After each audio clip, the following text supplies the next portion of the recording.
নির্মহলের সৌন্দর্যে কালো দাগ। রাজন্য আমলের ঐতিহ্য নির্মহলের সৌন্দর্য নষ্ট করল দুষ্কৃতিকারীরা। গতকাল রাতে নির্মহলের প্রবেশদ্বারের মূল দরজায় দুষ্টচক্র আগুন ধরিয়ে দেয়। মুহূর্তের মধ্যেই ভস্মীভূত হয়ে যায় প্রায় 2.5 লক্ষ টাকা ব্যয়ে নির্মিত দরজাটি। নির্মল নিয়ে অভিযোগের নতুন নয়, তবে এবারের ঘটনা একেবারেই লজ্জাজনক। এতদিনে যা কোনো আমলেই ঘটেনি সেই অগ্নিকাণ্ড ঘটল সপ্তমীর রাতে। সাধারণ মানুষের মনে প্রশ্ন, শান্তি ও সম্প্রীতি নষ্ট করার উদ্দেশ্যেই এই চক্রান্ত। আগুন কিভাবে লাগলো তা এখনো স্পষ্ট নয়, তবে এই ঘটনাকে ঘিরে সাধারণ মানুষের মধ্যে গভীর কৌতূহল ও ক্ষোভ ছড়িয়েছে। সপ্তমীর রাত নির্মহলের ইতিহাসে যেন এক কালো অধ্যায় রচনা করলো। এখন দেখার বিষয়, তদন্তে কি সত্য বেরিয়ে আসে।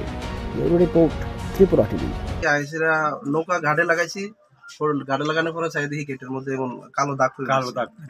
তারপরে আগায় আইলাম, আগায় এসে দেখলাম এখন যে অবস্থা দেখতেছে ঠিক সকালে এই অবস্থা দেখতে।